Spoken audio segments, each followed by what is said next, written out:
recognize God's chosen saints today. Themselves, the prophets equal some proclaim, and that from saints they differ just in name. We are all mere human beings, they will say. They too must eat some food and sleep each day. And this last sentence is essentially referring to the contemporaries of Prophet Muhammad, that they were ridiculing him. That why did God send you? You look just like us. You eat like us, you dress like us, you walk like us. Why did he send you instead of sending angels? So they had the same issue as the parrot did, that they only looked on the surface and they didn't look deep down to see what this person was. Okay, very good.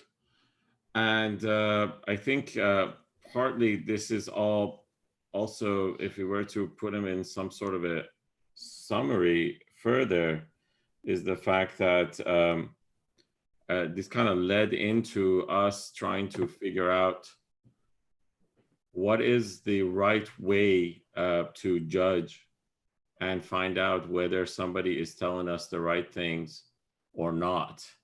And if I remember correctly, we talked about the word touchstone, that it's something that the book refers to, versus litmus test and things like that, in such way that we need to figure out what's the best way for us to better align ourselves with the truth and understand it, and further the understanding and application of the truth in our daily lives. Correct? Correct. Okay, very good. All right. Very nice. And I think this was also, and we also talked about the meanings of the words, if you remember. We brought them into the,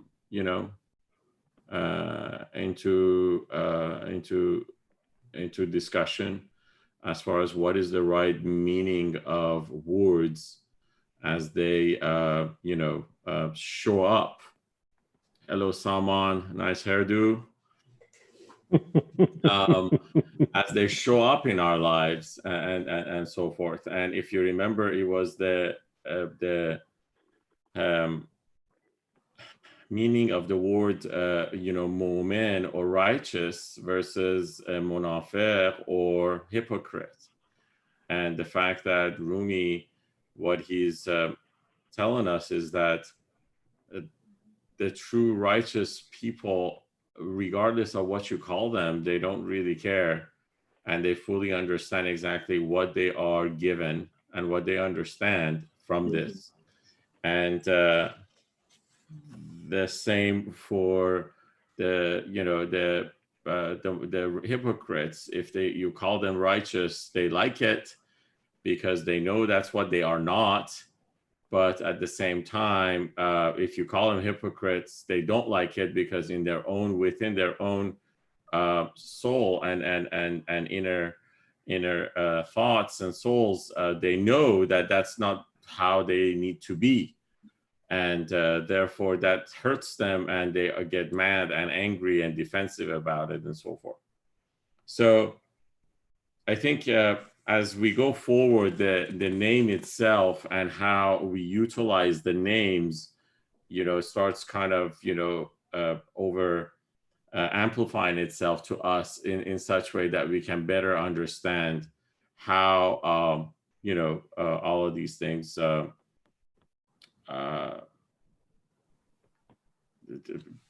form our daily lives, as well as our understanding of people, and hopefully have a better litmus test and touchstone in order to better understand how we judge and gauge others. So having said that, we I think we are right about this new story, which is it's a story about a Jewish king who, out of fanaticism, would kill Christians. In Farsi, this is the wording, as I said, regarding the Jewish king is the word itself is a very offensive one to Jewish people, and you know, literally, Rumi has used the word Juhud in there, and the reason he's done that is because he wants to ensure that people understand what they are identifying with. If you are fully aware and acknowledge exactly where your faith is and how you actually believe, and if you believe in true Judaism, where it is a, you know, holy religion with a holy book, which acknowledges also the religions that are coming after, you know, Moses and Judaism and so forth, then, you know, you shouldn't really worry about what you're called. But those who, you know, have certain fanatic eyes towards it, of course, you know, they would be hurt. The story itself also resembles some of the current events that we have here in our daily lives. So you guys will perhaps start relating to it very quickly. Now, having said that, I'll read parts of this, and then I would like to start rotating around. And if you guys can help me out with reading, that would be great. And then we'll just go forward and see how this goes. So here goes. There once was an oppressive Jewish king, a foe of Jesus and his following. During the period of his prophethood, succeeding Moses, as we have understood, the cross-eyed king saw them as miles apart, although as prophets they were one at heart. Don't worry. So in this case, he's talking about the Moses and Jesus, the fact that, you know, these are one, you know, they're both holy prophets, and Rumi fully believes in the fact that religions all end up in the same door. It's just a different path. So he doesn't see them as different. They see them, as a matter of fact, as part of one.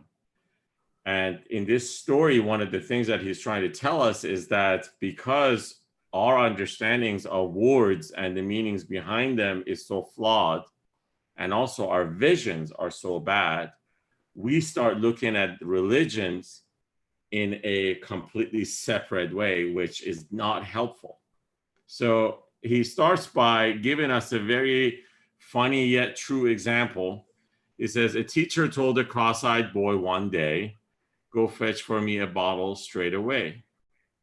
The boy returned, which bottle did you mean? Of that exactly matching pair I've seen. The teacher said, there's only one, you fool. Have you not learned to add up yet at school? The boy protested, sir, don't laugh at me. The teacher said, okay, try smashing one to see. A single bottle looked to him like two, but when one broke, both vanished from his view. When he smashed one, the other broke as well. Desire can make you cross-eyed in its spell. So the story, of course, you understood all, you know, it's about a guy who doesn't see well. And, you know, this is something that, you know, some people have that, it's a disease. It's something that, you know, you cannot see well. So in this case, he's talking about, and he has a reason for saying this, is because he's starting to give us a definition of, in Farsi, I call this complete human beings. And I guess the word that he uses, that we can use in English is saints. So we've got saints and prophets. And for us to actually get to reach that sainthood, one of the things that we need, one among everything else, and he's starting to with this right now, is to have a good eyesight. We have to see well. So what that means is that we have to see things as they are, not anything different. And in this case, what he believes is that there are individuals who see something which in their mind is two, but in essence, they are only one. So, and so one thing also he says is that one of the things that can make you cross-eyed is your desires, and desires are part of ego.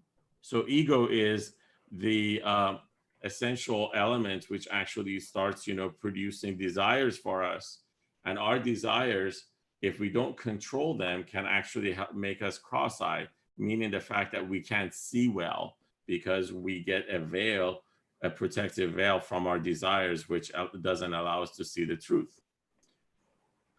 And lust and rage don't just affect your sight, they aggregate your soul, set it alight. So now he's talking about the fact that, okay, these desires, anything that actually, starts affecting your, which is coming from your ego, it starts affecting your soul.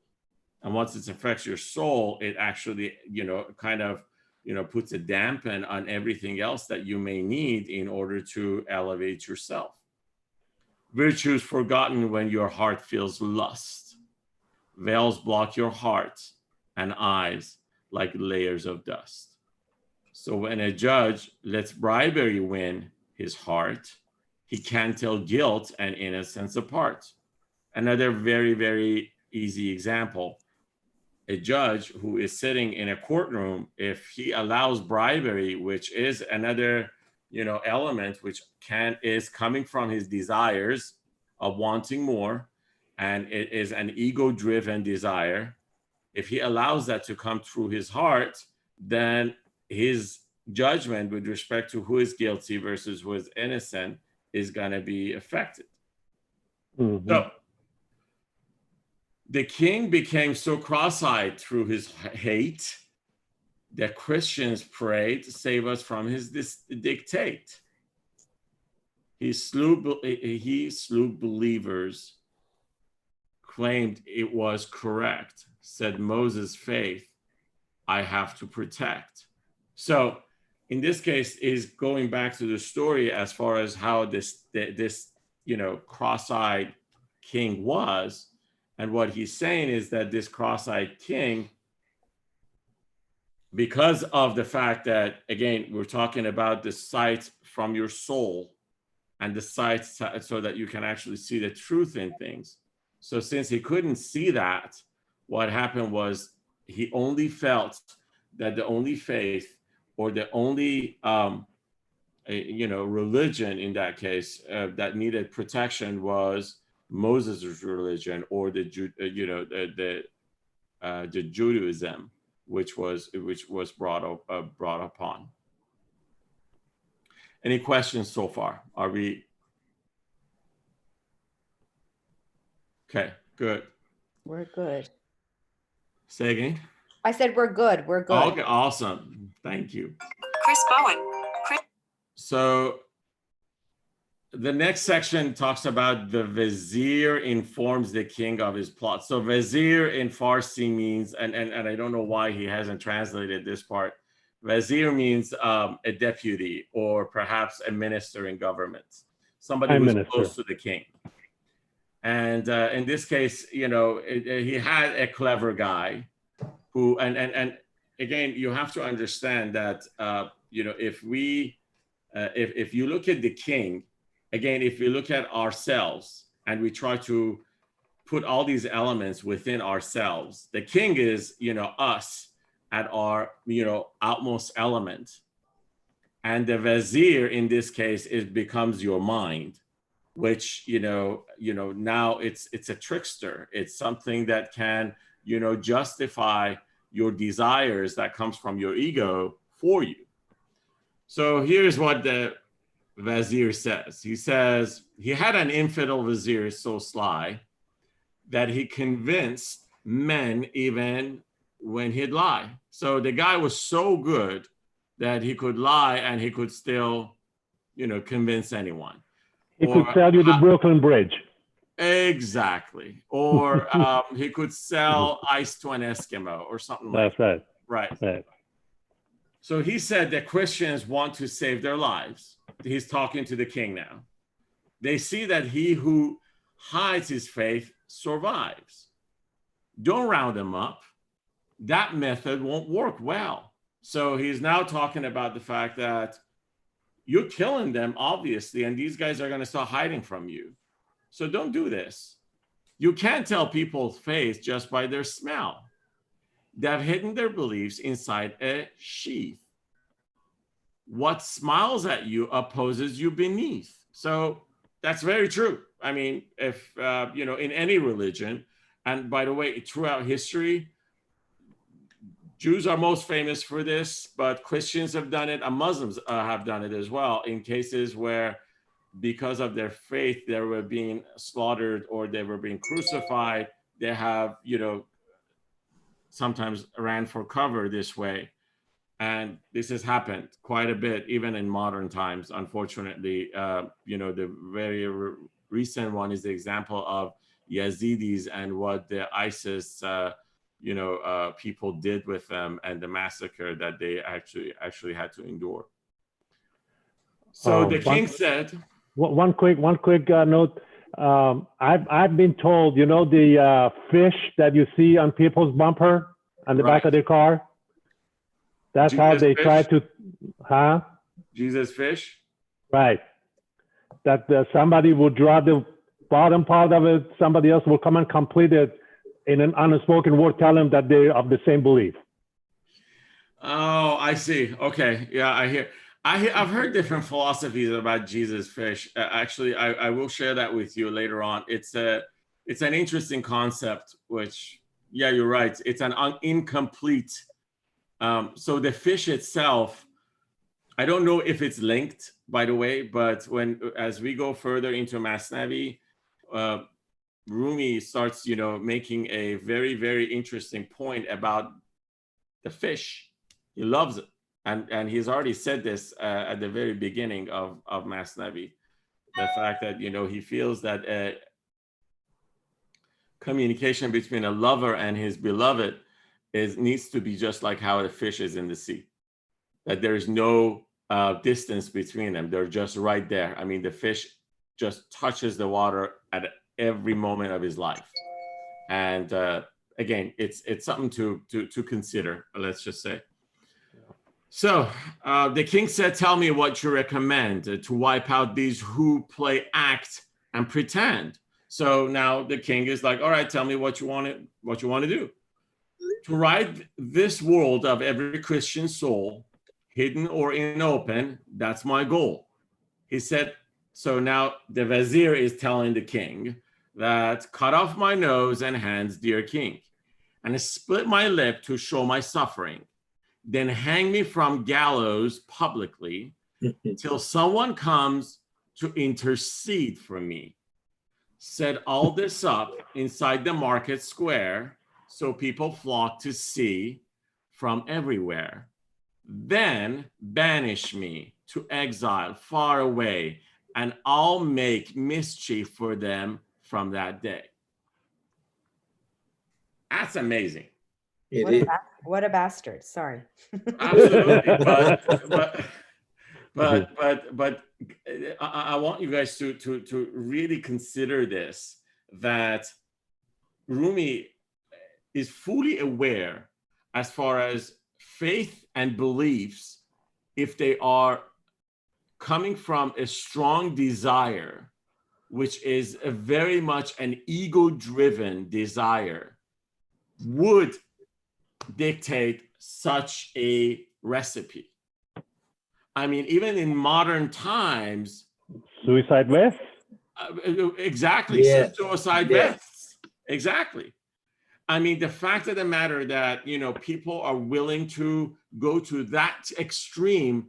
So let's just say that this is not something that has just showed up. It's been there for years and years. So let's go forward. So how the Vizier deceives the Christians. Now let's see what happens here. I'll say, so now the Vizier is still talking. I've been a Christian in disguise, all knowing God will prove these are not lies.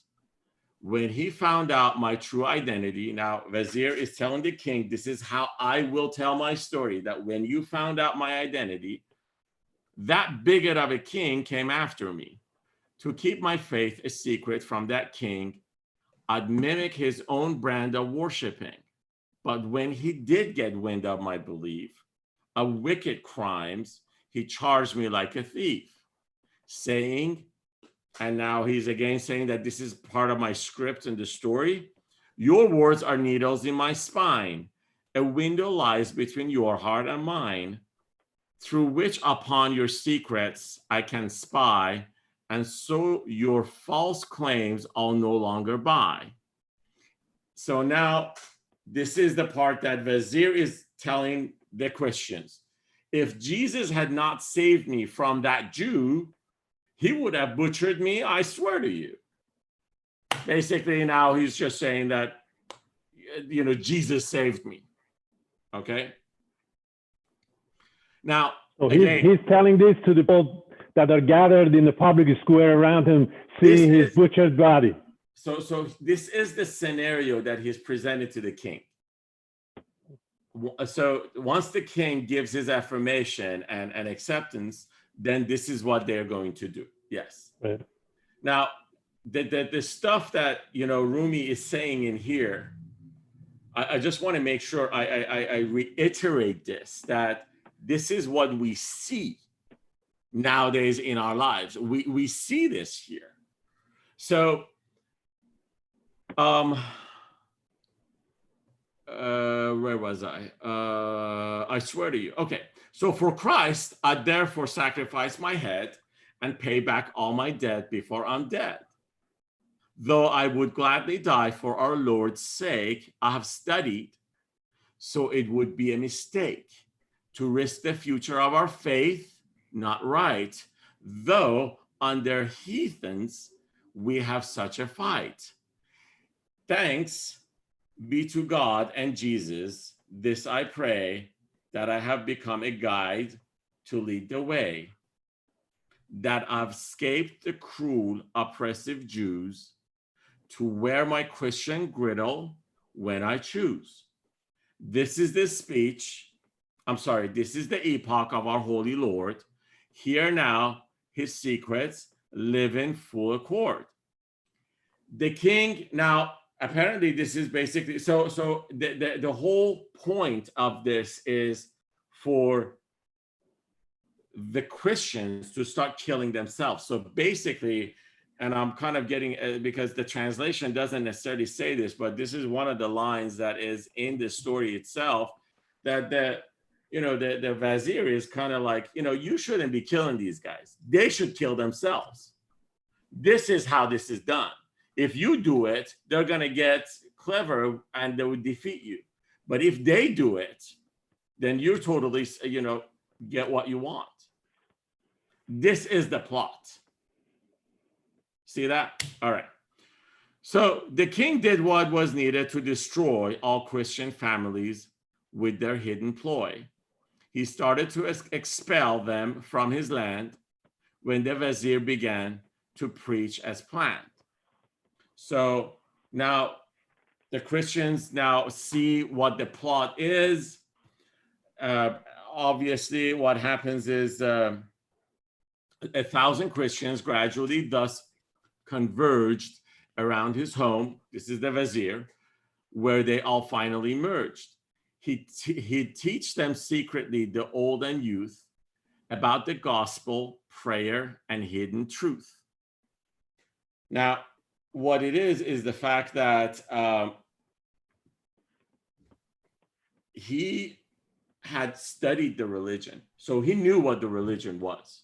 He knew exactly what words he was supposed to say. He knew how he was supposed to act in order to show that he looked like he was Christian. And people believed him. And the reason they believed him, if you remember from the previous lesson, our previous last week when we were talking about touchstone or the litmus test that we need. These guys don't have that litmus test that they need in order to figure out whether this guy is telling the truth or not. He's speaking the right words. He's saying the right stuff. He has been beaten. His nose is broken. His lip is all opened up. He's covered in blood. He must have been a true faithful Christian. Rumi makes exaggerations about these things, and I want you guys to remember this. One of the things that Rumi does a lot, he takes a story and he exaggerates it in such a way that he wants to tell the meaning behind what he has in his, what he is seeing in his own heart. And in this case, he's exaggerating it to the point. And by the way, his exaggeration is not anywhere, far from what we have seen even in modern times. The fact that, people are willing, in order to deceive the masses, they are willing to go to extremes. They're willing to do that. And folks will follow them, and oh well. Okay. And that's everywhere. It's not any particular religion. It is not no particular religion. You're absolutely correct. It's every single one of them have it. Yeah. Right. Even with that, when you have like personality or cult of personality, right? Oh yeah. Yeah. I mean, I'm thinking of like Hail Bop. I don't know. There's a cult called Heaven's Gate, and remember those guys, and they all. Yeah, the group that drank the Kool-Aid. Yeah, they were in San Diego. They all died together. Yeah, they all drank the Kool-Aid and vanished. I remember that. I remember distinctly that they all had they had a cover. I still remember it was such a. It was. I mean, I still remember the footage of it. It was. Yeah, people put some purple cover on them when they died, and yeah, there was a Kool-Aid that everybody drank, and they just died. Yeah, and I rented the place from an Iranian guy. So that's correct. It was rented from Iranian guy. I mean, so set that aside. Yeah, landlord was Iranian. So here's, but again, just to focus back on Rumi's intention is he's telling us that our eyes, the eyes that now requires glasses, the eyes that gets tired and all that, the eyes that we use with our body can trick us. We can't trust this. The eye that we need is the eyes from our heart. We need to start opening that up. We need the divine vision. We need to start connecting to the divine vision, because this eye will trick us. It will. So that's why a few companions. So here's what happened. 1,000 Christians gradually thus converged around his home, where they finally merged.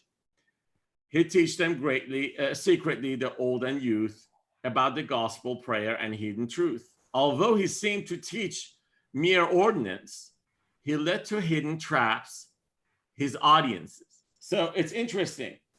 So he's telling them the ordinances in such a way that he is laying down traps for them, which eventually he's going to start using them. So he led the hidden traps in. That's why a few companions would inquire about the self's tricks and its true desire. So in this case, now he's going back to a story of Prophet Muhammad, that there were people, as they started discovering the truth about themselves. And remember, this was a discussion that we had last night in the Farsi class, that what are we doing really when we are reading all of this? What is it that we're doing? And the fact of the matter is that we are discovering the truth about us.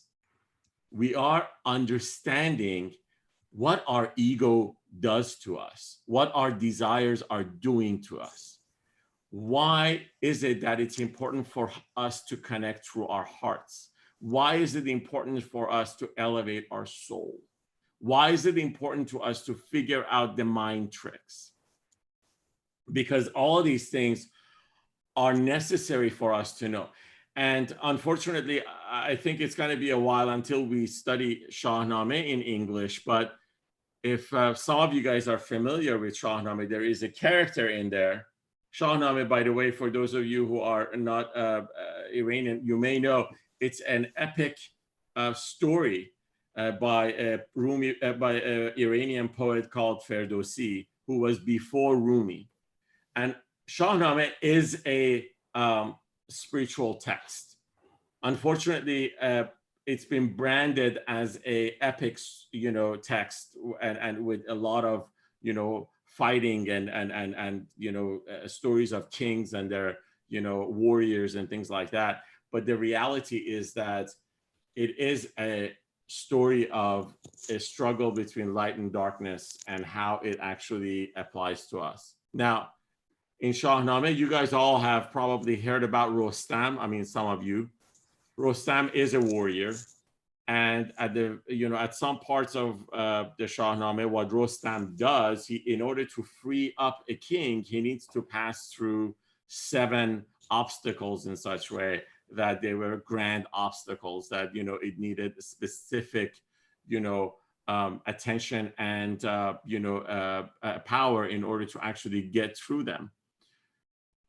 So he's with his horse. Of course, his horse also plays a symbolism into the story as well. But what happens is, from the 3rd obstacle until the 7th, which is the great beast that he kills, every time he approaches one, he asks them to introduce themselves. So he tells them, "Tell me who you are." And once he knows who they are, then he gets rid of them. This symbolism of asking these, obstacles or these, darknesses within ourselves, in order for us to get rid of them, you can't just blindly get rid of them. You have to first get to know them and then set them aside. Because unless you know it, it will not do. You may succeed a little bit to sidestep a few things here and there, but it would creep up on you again. So for you, in order to figure it out, you need to fully understand and start getting into the full realization of how these things start working against you and against your path. So in this case, what this story, this line is talking about is that as Prophet Muhammad was telling and teaching people about themselves and about the evilness of their ego, they were like, tell us more about it. We want to understand this, because how does he do this? So dear Prophet, tell us what's his hidden goal? Why is ego doing this in worship and in purifying one's soul? From the self's pity, they sought no grace. So, and unfortunately, in this case, some people, but errors in its acts, they sought to trace. So what this line is talking about is the fact that these guys never try to fully understand and didn't have patience to understand what ego was really doing to them. So they kind of learned a few things that they thought that's what it does, and they moved on. And that doesn't work. It's every lie they quickly learned to see. So what happened was that then they had to, little by little, start discovering the lies of the ego by themselves. To tell rose stems from sticks of celery. So in this case, it took them a while to figure out which one is a stick of celery and which one is a rose.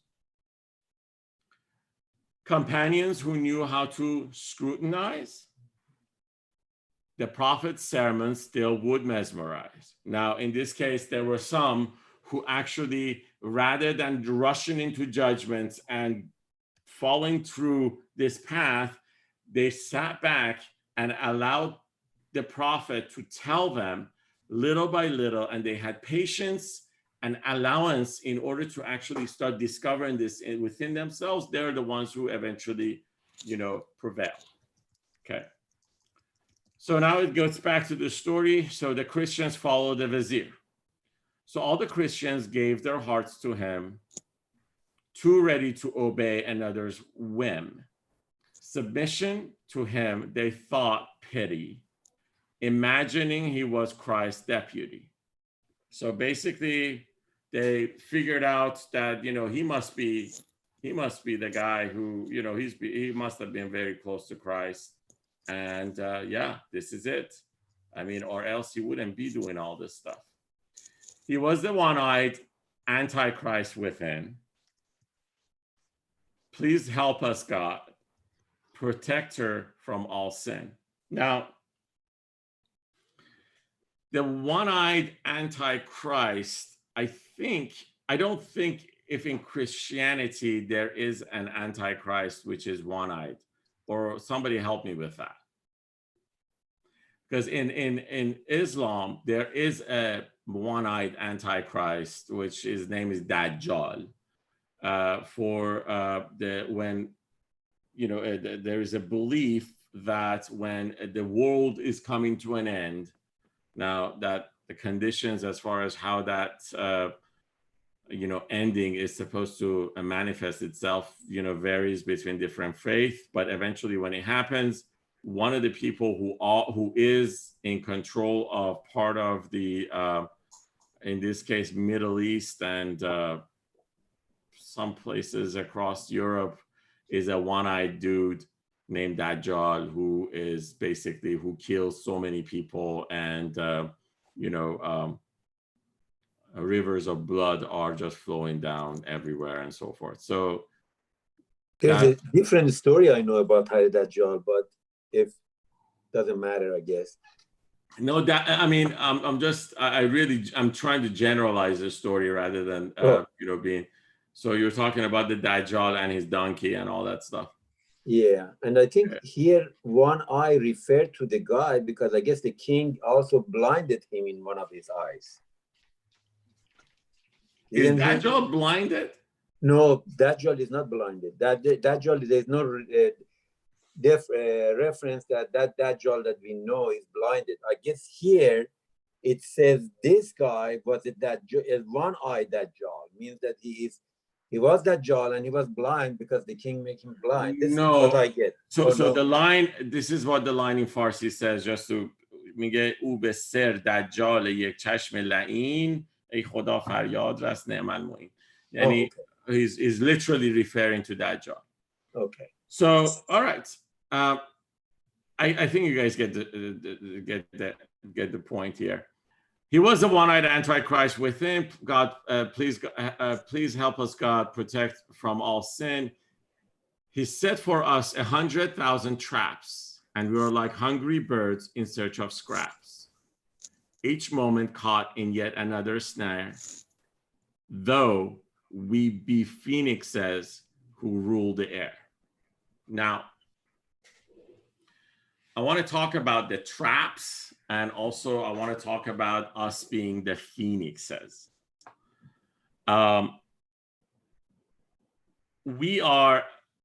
Rumi refers to a symbolism of the fact that we are all, high-flying birds. Whether it's an eagle that you may hear, and you'll see eagle as the most, Rumi uses eagle a lot. And the reason he uses eagle is because eagle as a bird has a few characteristics, which is extremely spiritual in a sense.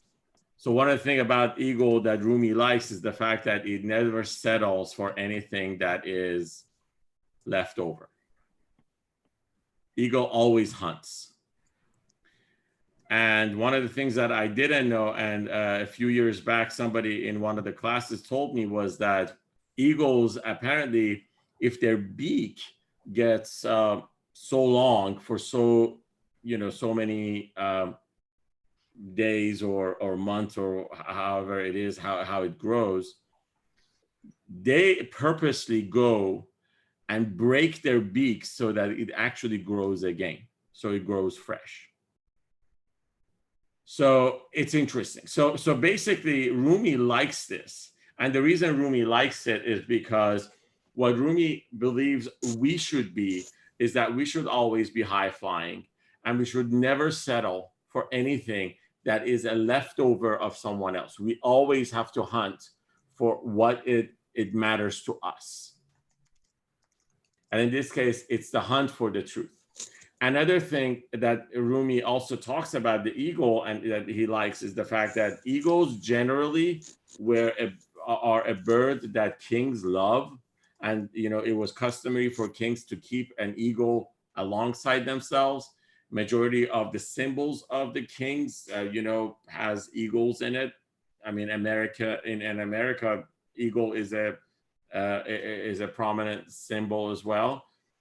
And so eagle is the one bird that knows that his place is on the, you know, forearm of a king.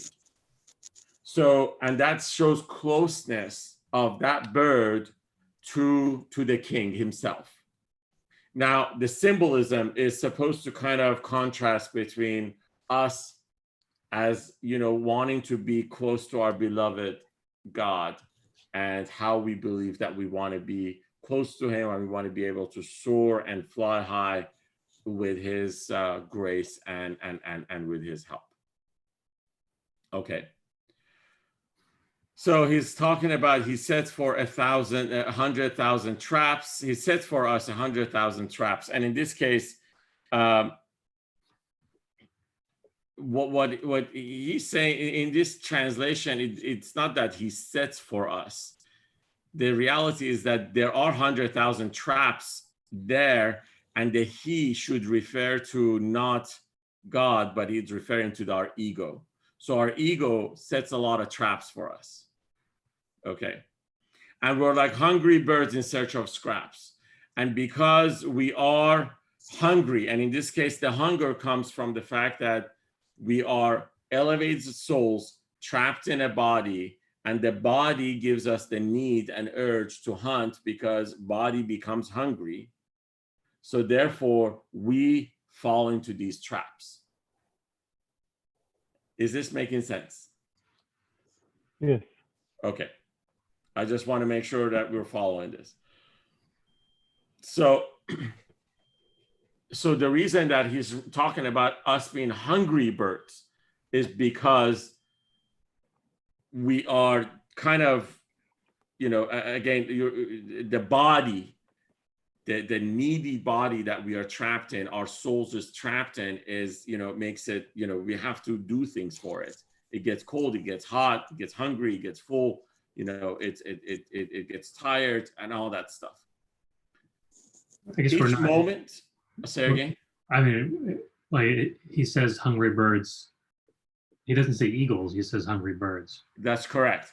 So in this case, the reason he's not talking about eagles here is because once we have to, again, it's a point of progression from a bird to an eagle. We have to travel that journey. We have to get to that greatness. Okay. So, and this is regardless whether, you know, what kind of bird we are. We have to come to that realization. Now, let me, I gotta tell you guys this other story. I'm sorry, it's gonna take a little bit of our time, but you have to hear it. So Attar, if you remember at the introduction, there was another poet named Attar who was giving a Rumi, you know, of course, he had seen Rumi when he was a child. And as Rumi was passing through Neyshabur, I think we talked about that the very first session. So Attar has a book which is called The Conference of the Birds. And in the Conference of the Birds, what happens is that these birds are told about a bird that they want to go and meet. And that bird is, I think Phoenix resembles Seymour, but in Farsi they call it Seymour. And Seymour literally is the word 30, which is sea, and more, which is birds. So 30 birds. But then again, when they're put together, it's one word. It's called Seymour. All right. Now, in order for these birds to get there, they had to cross through a distance, a journey, and they had to fly a far distance. And, things happens to them as they actually go through it. And eventually they get to where Seymour is supposed to be. And once they get there, what they realize is that there is no Seymour there, but it's 30 of them. And then it gives them that realization that the greatness was always within them, but they didn't know it. They had to go through this hard journey to figure out that this, Seymour concept is within all of us. Okay. So this is why he's talking about the bird and a phoenix on the other line. It's just that we need to start realizing as a bird, as far as how we're going to elevate to a Seymour or to a phoenix eventually. Which Mohsen, I think for the non-Farsi speakers, not only does the Seymour mean phoenix, but it also means 30 birds, which is the amount of birds that flew to get to divinity. And so it's also the concept of the 30 birds were one with divinity, and also like a commune, like the importance of we're all one and we're all one with God. Do you know what I mean? Absolutely. So it's a play on words, because he chose the Seymour, which is the phoenix, but it's also that it's C meaning 30. So I think it was an interesting play of words by Attar. Right. Thank you. So we are going to, so in this case, he's saying that at each moment caught in yet another snare. So every moment he talks about us falling into a new trap in a way. And sorry, but I have to also talk about each moment, the phrase, because Rumi believes that our life is now, literally at this moment, not 5 minutes ago, not 5 minutes from now, literally now, at the moment, at where we're at. Okay. And the reason he believes this is because so there's an explanation that at least has worked for me, and I'll share this with you. And of course, you guys can chime in on this. This comes from Dr. Surush. And the way he actually explains this is that the reason that we don't know what happens 5 minutes from now, I mean, literally, none of us know 5 minutes from now what words are going to be spoken, what's going to happen. We just don't know. And it's like the reason we don't know it is because 5 minutes from now has not been created yet. So the fact of the matter is that at every moment, at every instance of our lives, we are creating. Which kind of, if we believe in this, it then kind of gives a complete different meaning to life. I mean, if we believe that life is created in the moment, at every moment, then it gives us a lot of power, plus the fact that all of a sudden the meaning of life is way different. Okay? Now, every time that in these passages as we read them, you guys see the phrase each moment, just remember that he's talking about an instance now, right at the moment that we're in now, not any other time. Okay?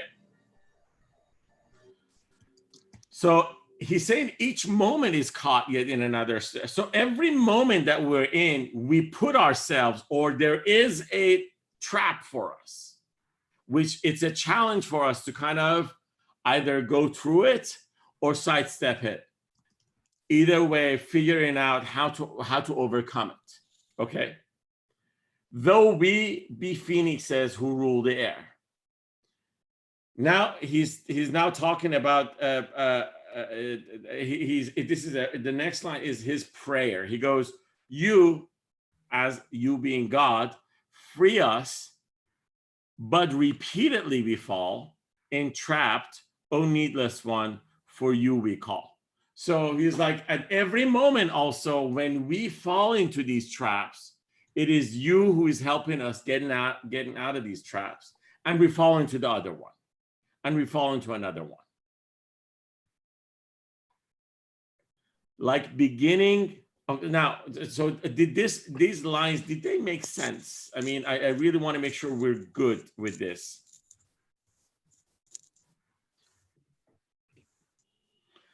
Someone? Yeah, I'm taking it all in. Okay. Sunny? Yeah, they do make sense. Okay. Any questions? We're starting to kind of unveil what it really means to live in the now, basically. I mean, you guys have heard that expression a lot. Live in the moment, live in the now. We're starting to understand where this is coming from. And this is exactly the source of it, by the way. This is where they get that meaning. And Rumi is about to tell us what this is. And then in the next few stories, we're going to start realizing what is it that helps us live in the now. And why is it that this is a true statement? Whether we like it or not, we are living in the now. So if we live in the now with the conscious mind, we actually have a better chance of having a good time than if we actually live in the now with an unconscious mind. Rasul, how are we doing? You're mute. Okay. No, I'm good. I'm just taking it all in like everybody else. Everybody's taking it off. Okay, very good. So I do have a quick question. Sure, sure. In one of our earlier conversations, he was talking about everything, like God has the advanced knowledge and things are meant to happen. And now we're talking about the universe hasn't been created yet. 5 minutes from now has not been created yet. How do you bring these two things together? And this was actually part of our conversation yesterday as well. So I'm going to give you a little bit of answer. Sorry. And the reason I'm going to give you a little bit of answer is because you're at line 375. And my last night's class is at line 1500. So between these two lines, there's a lot of answers to that question, but that still is a little. But I'll tell you what. There is in a few pages, we're going to talk about the certain things that Rumi calls that this is God. This is God quality. One of them is the fact that God has knowledge of everything. So if God has knowledge of everything, I'm going to actually give you another question to, think about, because, these are like things that are going to put us in very interesting discussions. So if God has knowledge of everything, then what is it that I am doing here? How the hell am I living my life? If God knows what's going to happen to me 5 minutes from now, then what is my, what is it that I'm doing in this? Am I even doing anything? Or am I not doing anything? However, so there's the question. The other part that we have to also bring into this equation, which kind of makes it a little harder, is the fact that what makes us different than any other creatures that God has created from the day that we were created, he gave us choice. We are the only animal who's given choice, a conscious choice. So we have a choice to do this or to do that. And Rumi is going to talk about that. Actually, not just choice, but also desire. Well, desire comes from choice. The fact that we do have a choice, we have desires. The fact that you can do something makes you want to do it. If you cannot do something, if you don't have a choice, then your desire, let's put it this way.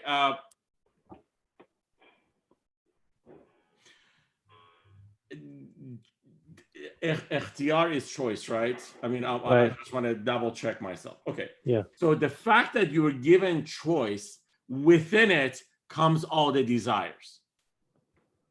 If you were not given choice, what you would have had was the natural tendencies.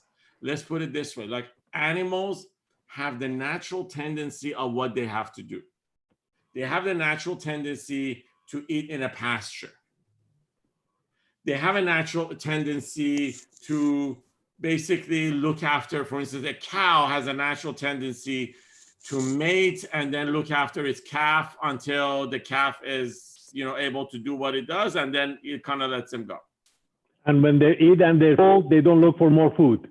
True, but then those are natural tendencies. But Right. they don't have choices in life, because that choice needs a few ingredients. One of them is the fact that they have to have an active mind that actually makes decisions for them. A cow is never ashamed of doing what it does. The fact that we are shameful of certain things or we become proud of it, that is because we have choices.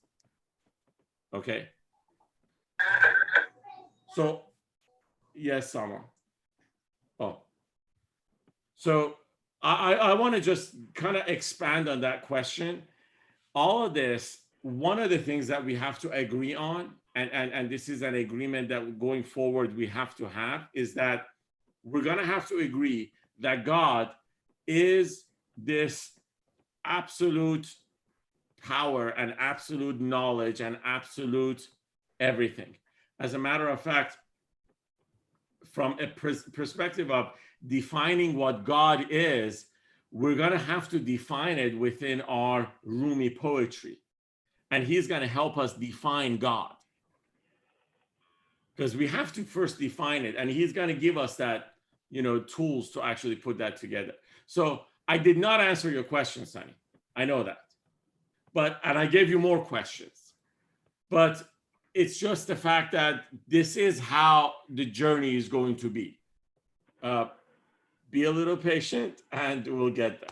This is the same question one of us each class asks.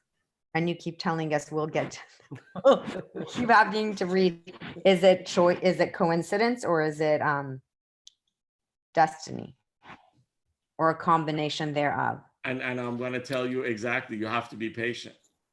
I guess we have 1,200 lines to go. You guys have. You have the choice to go 1,200 lines. Who's a speed reader? Who's a speed reader?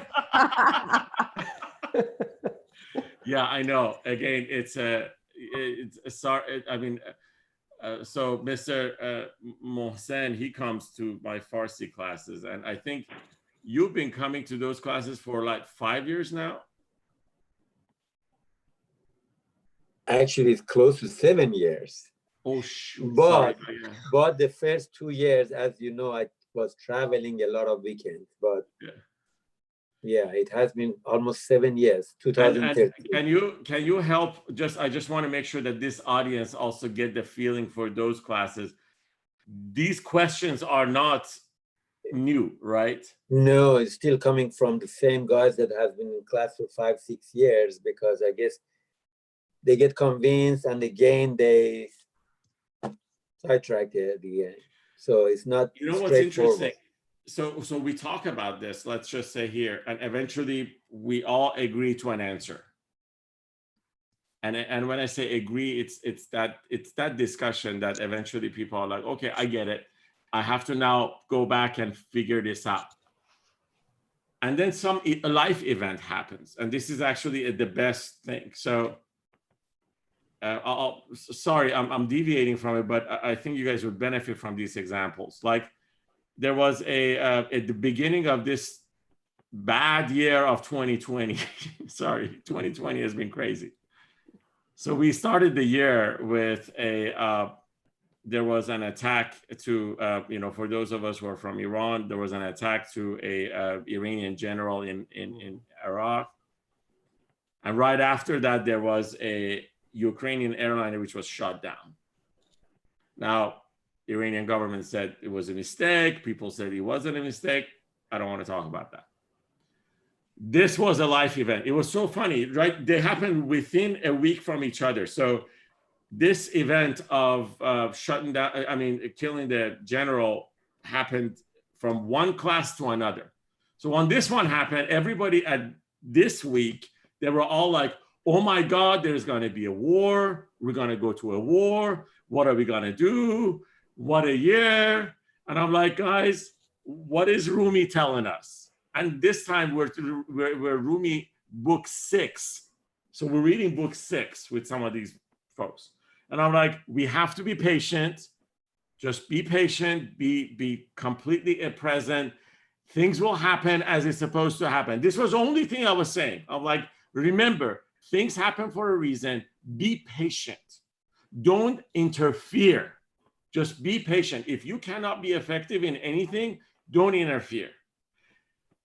The next week, when the airliner was shut down, the class was just completely different. People were like, how could you say this? People have died, all that. And I'm like, I told you, again, be patient.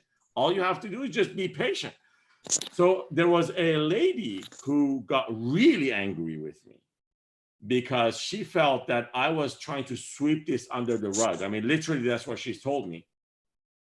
It got to a point where as I actually had to play, there was all these clips of, the people who had lost their loved ones.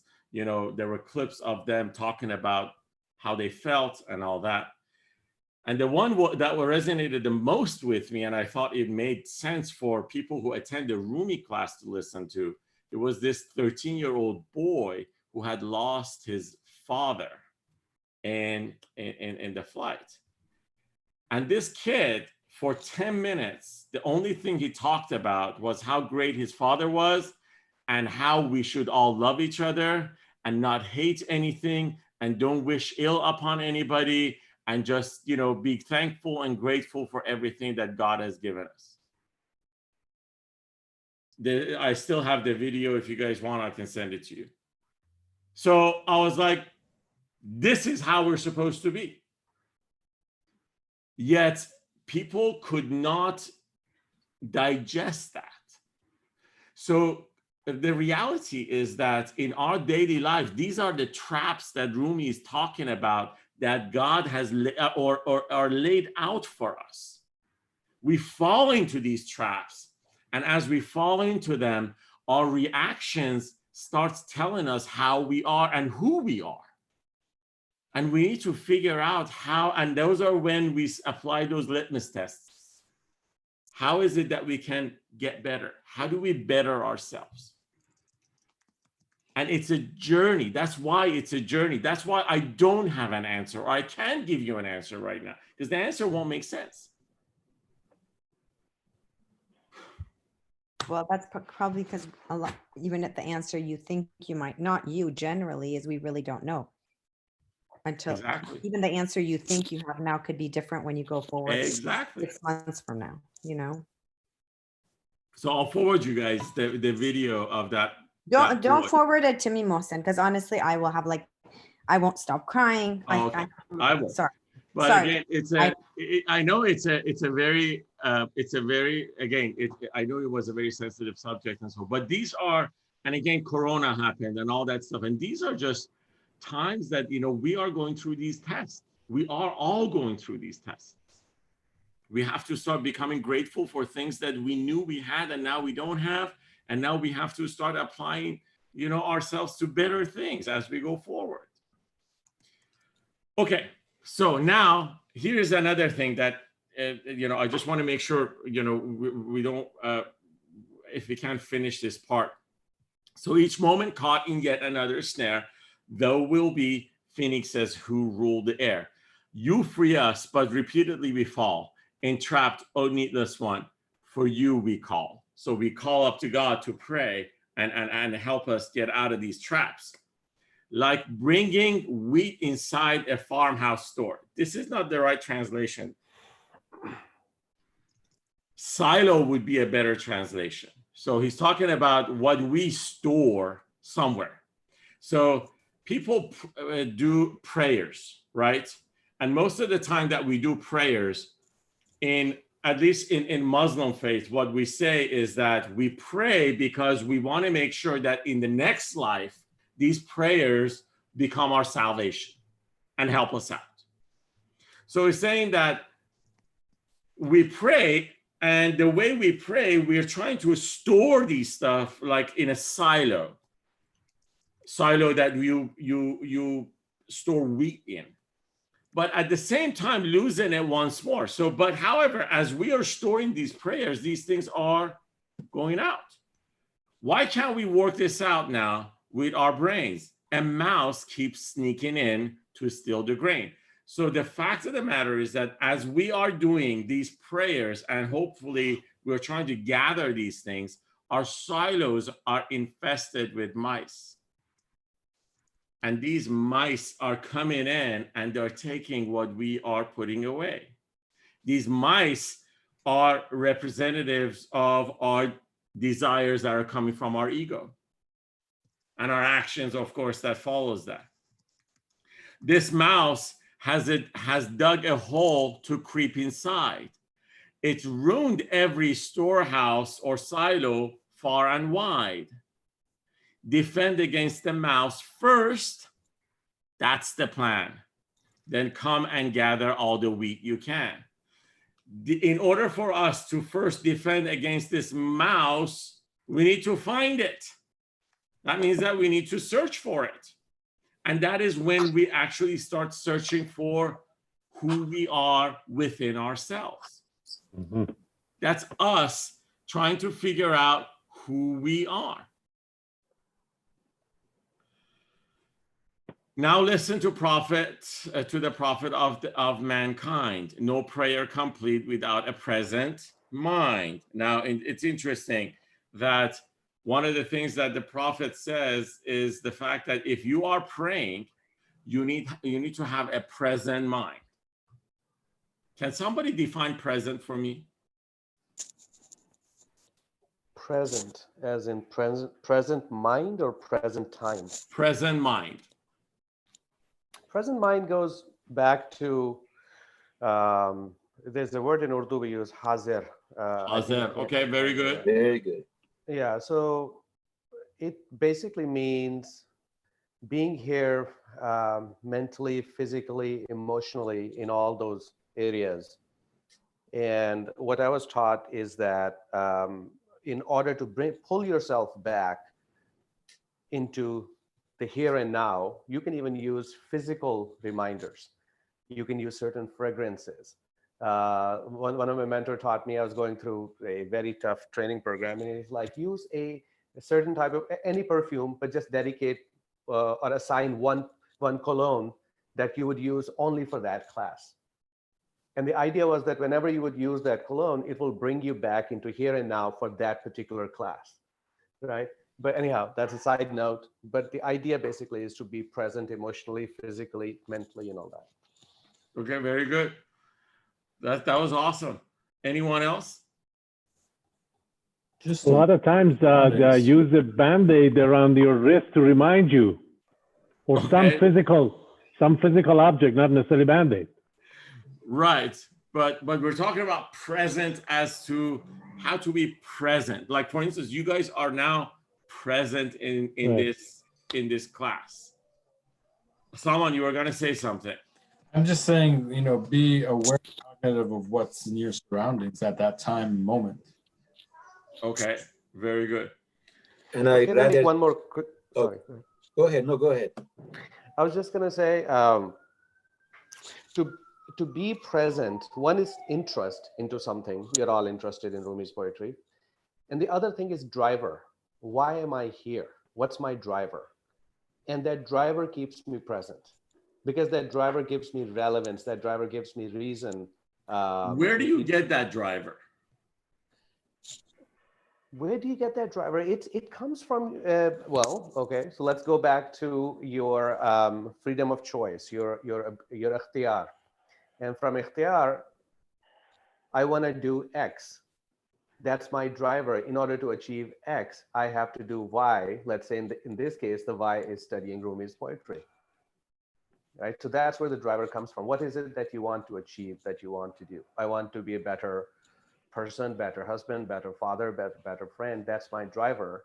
In order to do that, I have to understand myself, and Rumi helps me on that journey. So that's my driver. That was an excellent answer. I like that.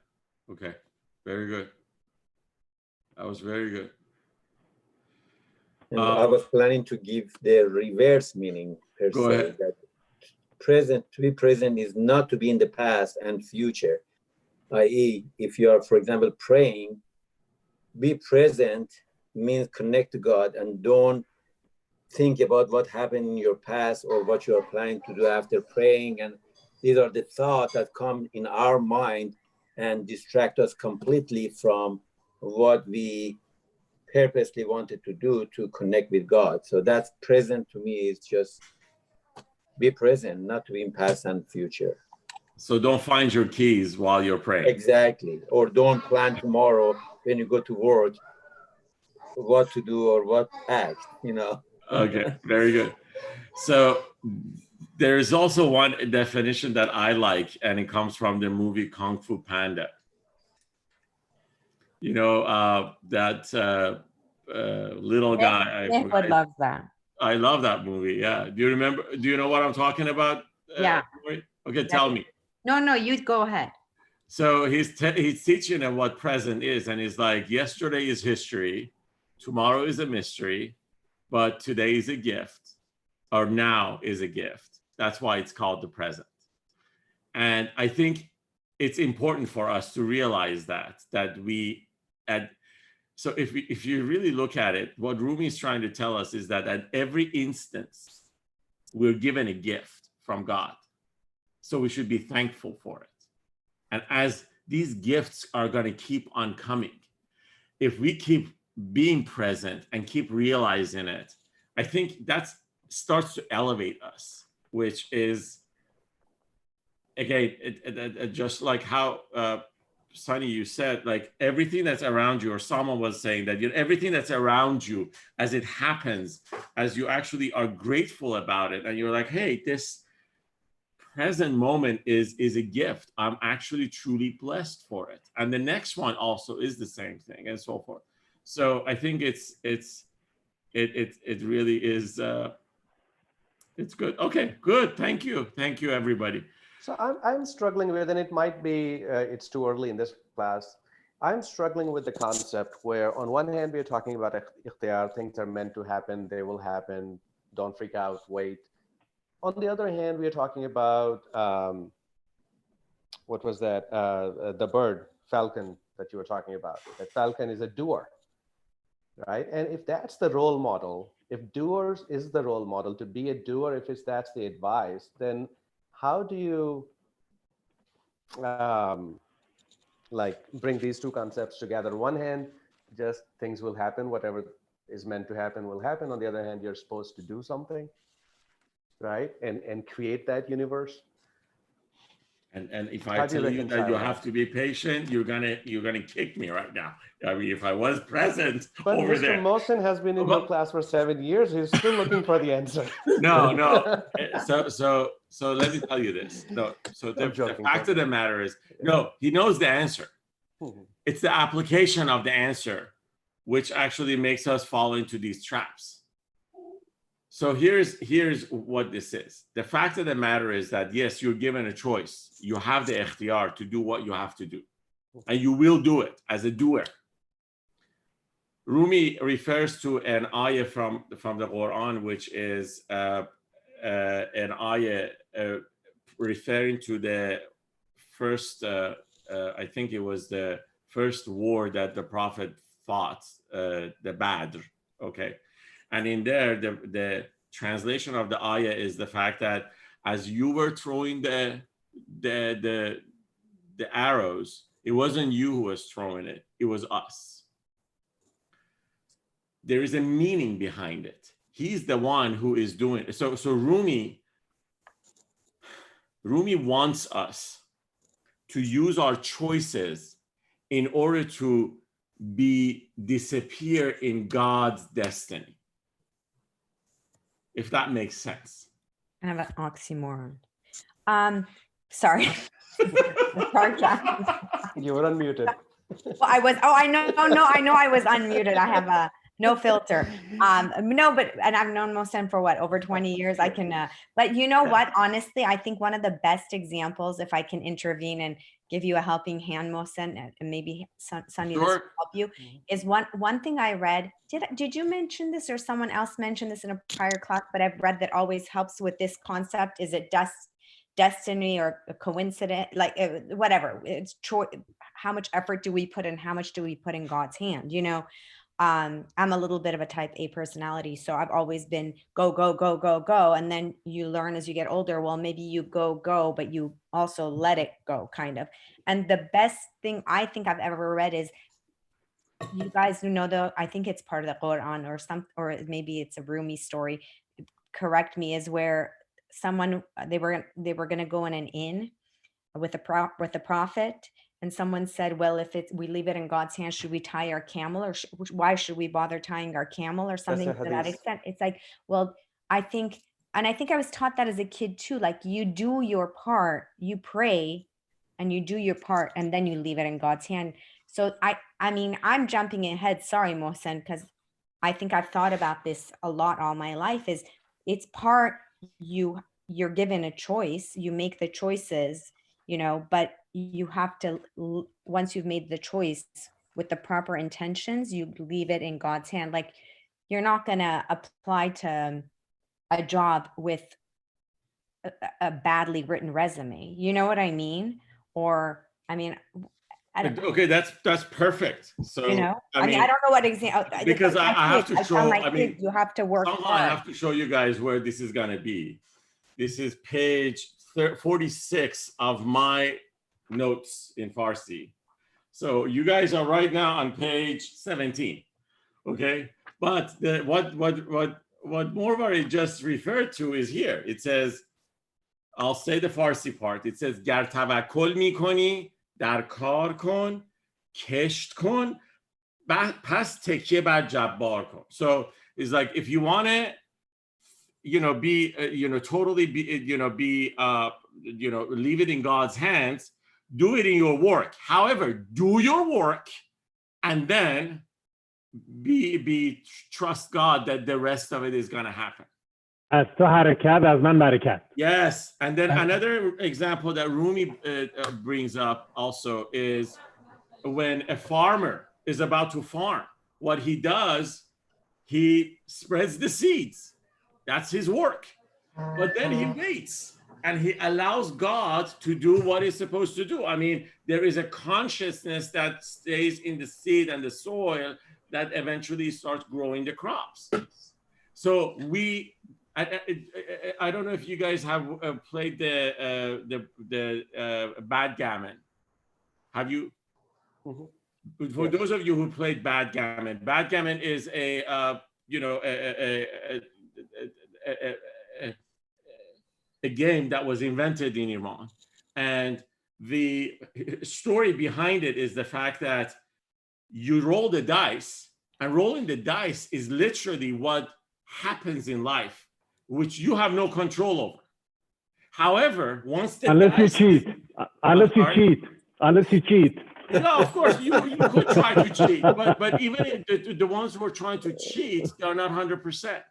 Yeah. But in reality, the dice is what happens to you, and then you get to move the elements yourself the way you want it. So and as a matter of fact, Rumi refers to backgammon a lot. That there is a game of backgammon that you're playing, and you figure out. In this case, you know, sometimes he tells us the opponent that you have, he knows the game better than you do. In this case, is like, don't try to do the game with God. But as this game is happening, you have to know that things will come maybe in different ways. Sometimes in backgammon, you're looking for a, you know, double six, and the only thing you get is double one. It happens over and over, and you can't do anything about it. This is life. It's literally life. If I could add something to this, I think the one key word in this whole aspect of what we're talking about would be the word acceptance. And as we move forward in life, I think when we talk about presence, the presence that we are to achieve is your movement and the universe's movement. And as you go forward in life, when you achieve to the part of being present is when your movement and universe's movement is one. And in a lot of instances right now, we might be having movements where we feel this is what is right for us, but the universe, God, whatever, has different points for us. As we go on through our life, when we learn from our movements and the universe's movements, and we say, okay, we made this movement, but the universe came back with us at this movement. The next time when I want to make a decision, my decision should be more in tune with my universe's movement. And I think that's ultimately where we get into presence. That's also a good. I think that wouldn't be a bad idea to at least apply it in a way. And again, this is again each of us is going to have our own experiences because we're just different. But the certain things that Rumi tells us are principles, which are completely the same for everyone, regardless. There's degrees of difficulties or degrees of variance, but the principles are the same.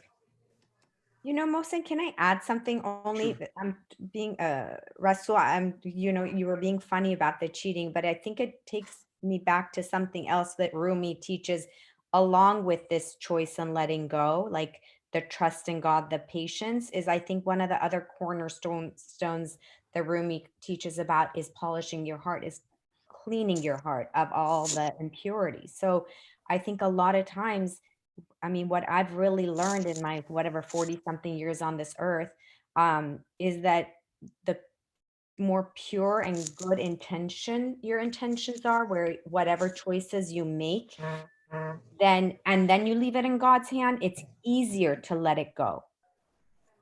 Because even if you don't like the result, you know that your intentions were good with a whatever you want to call it, a pure heart, a cleaned heart, a polished heart. Do you know what I'm saying? So I think that in itself, you know, Rasul, you were saying, I've seen it so much. I'm a contract attorney. I'm a deal attorney. I've seen it many times where you think you see one side try to screw the other side in a deal. I've had to oversee a ton of litigation. You see the assholes, the people who try to pull a fast one on, and you know what? They get it in the end because it's, you know, karma, whatever you want to call it. When the intentions aren't good, doesn't matter how hard someone tries to make that extra dollar off someone else. In the end, when you let it go, it kind of, you know, gets thrown back in your face. So that's my, sorry, when you said the cheating, it just made me remember that because, you know, people do, like you said, that's life. And so it doesn't matter how hard you try at something. If your intentions aren't good there, you won't get the results the good results in the end. You know what I mean? Sorry. Okay. And it's so interesting, you know, how accidentally things happen. I have been looking for a contract attorney for the last 12 months. Now I know who I have to call after the meeting or tomorrow. So You're that's welcome. amazing. There you go. Okay. Awesome. Be my pleasure. Mr. Mehjedian, you just know that Morvarid is somewhat, she's actually my relative. Oh, that's wonderful. So I'm on her side in this case. Oh, Just good. kidding. So let's go forward. That's awesome. Those great discussion. So why isn't so now that it's talking about the grains and all. So it says, tell me if there is none left inside your store, then where's the stock of 40 years and more? And in this case, the 40 years is like 40 years of prayer. People have done 40 years of prayers and they're like, okay, so where is everything? I did all of this. And why is it that, or in a sense that when God is, I need God, where is God? You know, you hear people saying that and so forth. And that's because these prayers or these worships were done without being present. Why isn't every grain of daily prayer still in the storehouse or silo since you put them there? the anvil sent up sparks at rapid pace. Impassioned hearts received them in embrace. But then a thief crept in when it was dark and placed his finger over every spark. So what he's trying to say, let me read the next line as well. He put each spark out in this heart of mine until the heavens could no longer shine. What he's saying is that when you do a prayer, a little candle starts sparking in your heart. However, it's very, very delicate when this candle, shines. And the problem is that there is a thief in your heart, which that's basically our bad desires that put a veil on our heart. It's like as if somebody with their hands, they go and, turn these candles off. You turn them on and then they turn them off. That's why they're not there. So Rumi, in another poem, which I will send them to you, which is from the Divan Shams Tabrizi, he says, this heart, when it lights up, it's very, very delicate. So you need to protect it, because if it's not protected, the winds of your ego will put the light out. And it happens for us as we take our attentions away. But even if such snars encircle me, I feel no fear when you stand next to me. So he's saying that although these things happen, I still believe in the fact that God is with me regardless. And that is the belief that Rumi totally tries to instill in us, regardless of all these stuff that he tells us. The fact that God is with us at every moment. And there is a verse of the Quran which says that the God is even closer to us than our next vein and so forth. It's that close. So we need to realize this. And it's interesting. There's a quote from Wayne Dyer, which I have many times recited in my Farsi classes, and I'll say it to you guys here as well, which I think, it resembles this. Wayne Dyer has a quote which says, if you knew who is walking beside you on the path that you have chosen, you would fear nothing anymore in your life.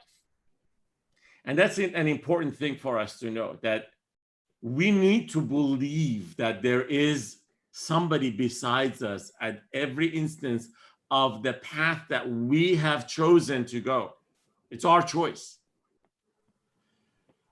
All right, so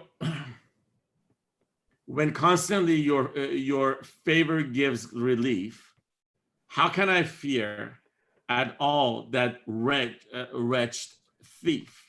So in this case, Rumi is talking about the fact that every instance of my life is all about the gifts that you're giving me. So why would I even worry about this thing? Now, what is it? We have 25 minutes to 9, and we have about, let's say, 15 lines. And I want to finish this, and I just want to kind of grab everybody and make sure we're all present, because he's going to now defer into a different concept. And by the way, he's still on the story of the Jewish king, but Rumi just goes along, says whatever he wants. In this part, he's talking about in this case, how Rumi feels about sleep and dreams. And I'm just going to read it, and we're going to talk through it. We may have time to finish it today, or we may not, but let's go. So, out of the human body's trap each night to serve as tablets for the truth you write, you free our spirits from confinement's cage. No longer slaves, they reach the highest stage. So Rumi is belief is the fact that every night we sleep, our souls or our spirits leave our body. That's what, he's referring to the cage, and they are free to roam around where they need to go. Prisoners at night forget about their chains, and sultans think no more of their domains. So he's saying that in this case, when this happens, whatever titles people have in this earth, as these spirits leave, none of them matter anymore. I mean, if you are a prisoner in a prison, once you dream, you're dreaming in a completely different identity, even at sometimes. No loss or profit, nor a moment's stress about our foes. One couldn't now care less. So as we dream, majority of our stress is also gone. I mean, we don't have any stress as we are dreaming. Now, I think he's kind of discounting nightmares in a sense, but he has a point of actually mentioning this. The reason he's trying to mention this is that, again, you guys will read this in about 1,000 lines, but our difficulties and stress comes because of the needs of our bodies. This is where the source of our difficulties are. And again, I'll wait until we get there and we'll discuss it. So the mystics in this state, while wide awake, now he believes that while you're roaming, or while this spirit is roaming, the spirit is wide awake. God said they're sleeping, so make no mistake. Now, in this case, they tell us that the bodies are sleeping, but the spirits are awake. Asleep to worldly things all night and day. Just like a pen, God's hand must obey. Those who don't see the movement by his hand think that pen moves by its own command. Now, he is now coming back and he's saying that this is a state that everybody says it's asleep. However, that the true awakening happens when the spirit is awake. So if the spirit is awake and the spirit is free, that is the true awakening. Now, going forward, and I'm just trying to make sure that I mimic what the Farsi translation is also saying, is that what we are realizing is that when we sleep, we completely forget about all of our stresses during the day, and we have completely at that time surrendered to what God really wants to do with these spirits. And we are going with it. We're going with that flow. That's why he believes that the dreams are stress-free, because he believes that God never puts any stress on it. Okay. So then he's referring to the fact that the movement that, those who don't see the movement by his hand think that the pen moves by its own command. What he is referring to is the fact that all of these things happens because it is how God had intended them to happen. But as people have to have the foresight for everything to believe that it's happening, just like how a pen moves. If somebody doesn't see a pen being held by a hand, then it believes that the pen cannot do anything. But in this case, you have to know that if anything happens as an action, there's somebody who's doing this, although you may see or you may not see it. Some clues about the mystic gods made plain, since sleeping also stills the simple brain. Now, this is basically he's now trying to kind of give us a glimpse of how a mystic view of those whose souls are free from their bodies does. I mean, literally, he's just giving us a glimpse of it. that this is how they live. That, you know, their brain is completely shut off, and their spirits or their souls is completely in travel. Their souls transcend to realms beyond compare, where souls and bodies rest without a care. So he's now trying to give us a glimpse of another dimension of life, which bodies can't be there, but the souls are there and they are completely rested, as if they belong there. Though with a whistle, he will call them home when they'll be judged and can no longer roam. So in this case, what happens is that he orders them with a command or a whistle that, hey, you now go back, or you need to come back here, and no longer you need to go back to your body. So in this case, he's kind of trying to give us the intention or understanding that every trip that these spirits or souls are making, it's God's will for them to return or not return.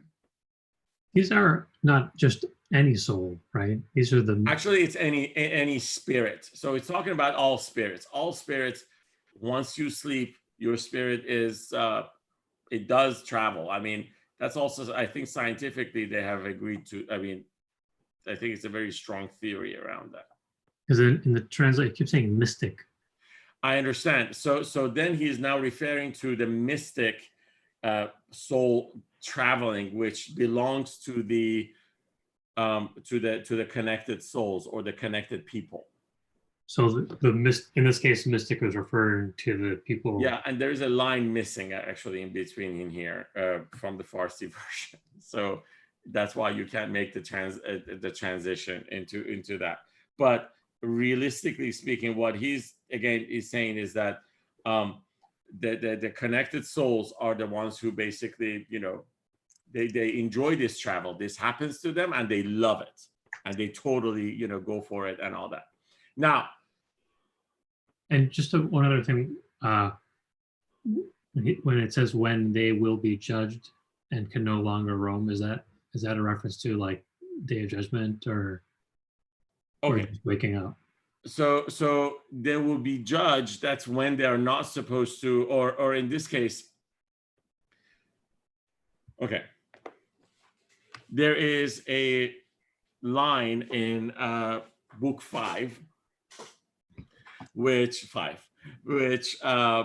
Rumi talks about a conversation with the prophet, and from the prophet they're asking the question is, when is Qiyamah, or the day of judgment, or the latter day, as the Mormons say? Okay, when is it? And the answer that the prophet gives is that you can never ask Qiyamah, when is Qiyamah, or you can never ask the judgment day himself, when is judgment day. So what he then starts explaining is the fact that there are those connected souls which on a daily basis, their day is a judgment day. So judgment day is the day that you have to answer, what is it that you did well? What is it that you didn't do well? And basically, you know, how you're going to correct it or things like that. So in this case, he is referring to prophet as the judgment.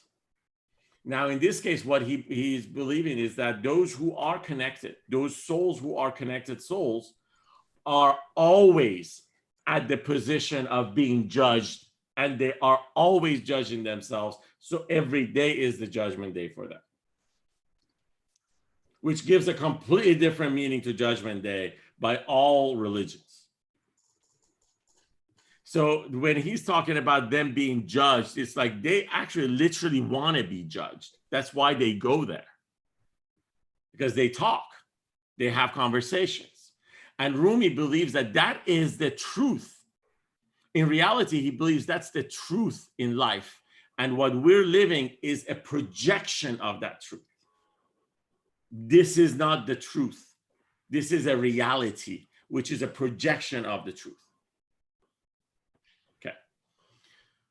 So like Israfil, who makes each dawn break, brings back all human spirit wide awake. So basically, he's referring to the angel Israfil, who, when the judgment day happens, you know, Israfil is supposed to blow in his horn or her horn, and eventually, you know, would get, you know, everyone would be awakened and they would all line up to be judged and all that. So he's basically using that every day this is what happens.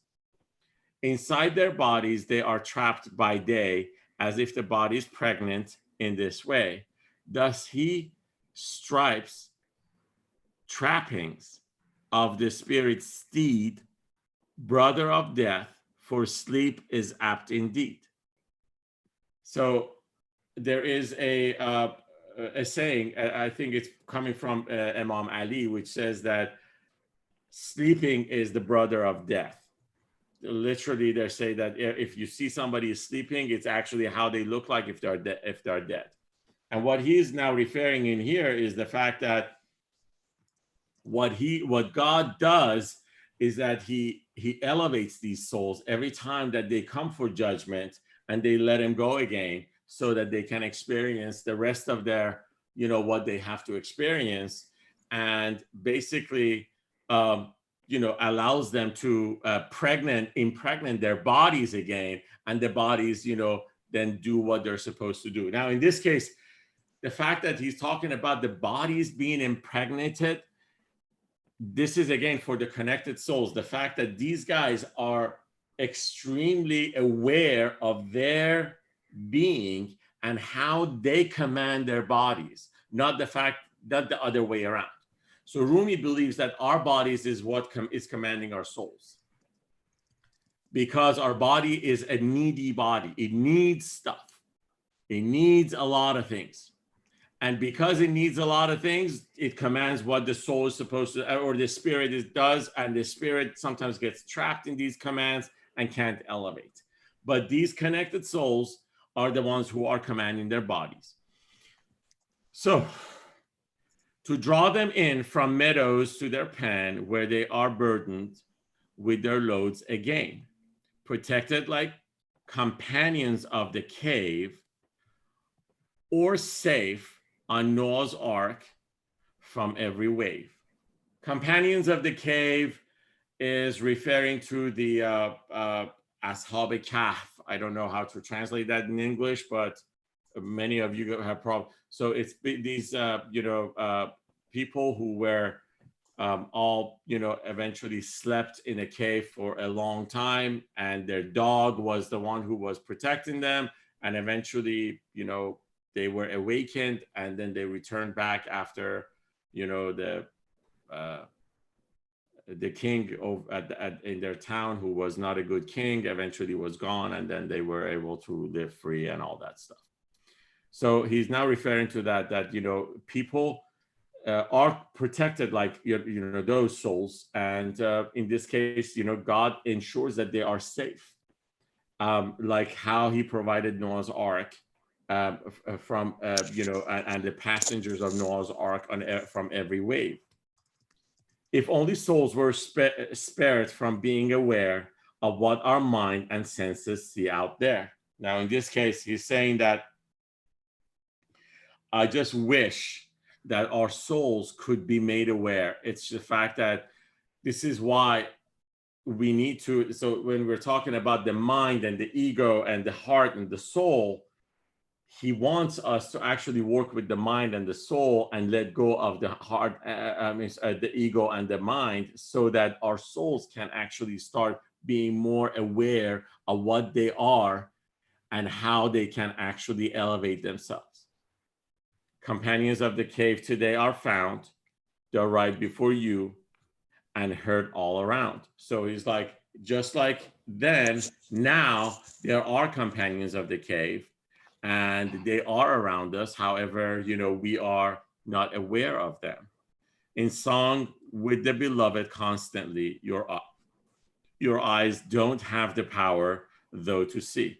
So in this case, he's saying that what's happening is that these guys are happy, they're singing, and they are in song And when he's talking about in song, he's referring to a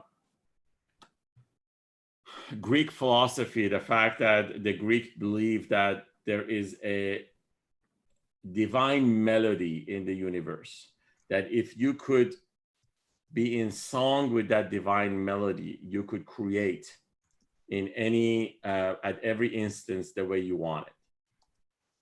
And in this case, what he's saying in here is that those who are in song and they are on the same wavelengths with this divine melody, they are completely with their beloved constantly. And we can't see it. Your eyes don't have the power, though, to see, because we are still cross-eyed and our eyes are still, we're using our earthly body, not the eyes through our hearts. Okay. Did that make sense? Questions? I'm sorry, it's a hard subject. It's a tough subject. It's difficult. It is difficult. What happened to the Vazir? Vazir, we're going to get to it in a matter of a couple of stories. So next week, we're going to talk about the Khalifa and the Layli, and then we're going to get to Vazir right about here. Okay. So Rui does this. I'm sorry. I have to apologize on his behalf.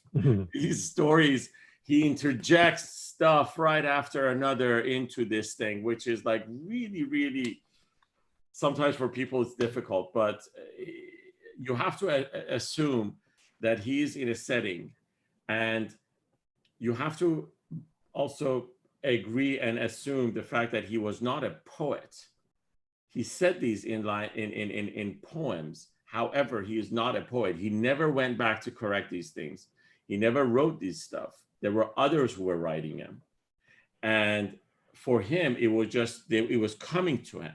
As a matter of fact, later on, we're going to read this one as well, that he says, I never talked or I never said anything unless I was connected.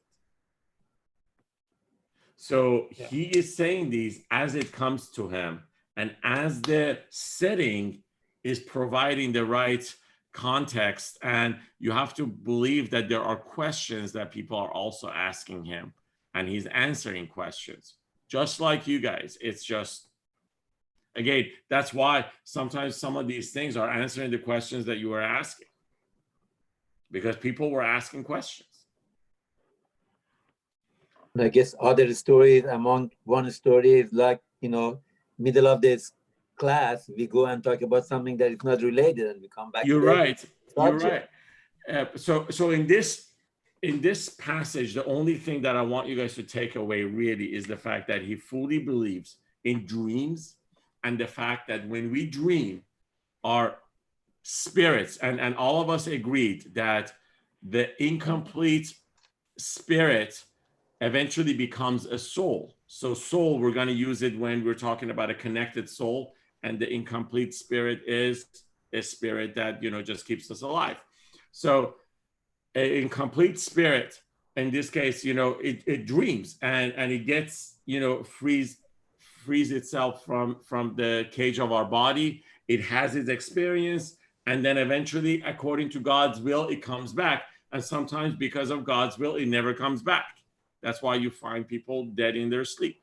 So that's basically what he's trying to say. And he's trying to tell us that there is a truth in the dimension that these spirits and souls are traveling.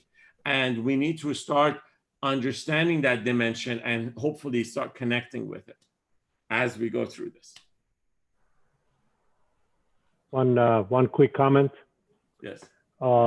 This word companion was repeated several times throughout this, and you just mentioned that about the Ashab Kahf. I just found a one paragraph blurb from Wikipedia that is going to help. Go ahead. It says in Christian and Islamic tradition, it's just not the Islamic. In Christian and Islamic tradition, the seven sleepers, that's what is known in the Christianity, and in Islam is Ashab Kahf. Is the people of the cave.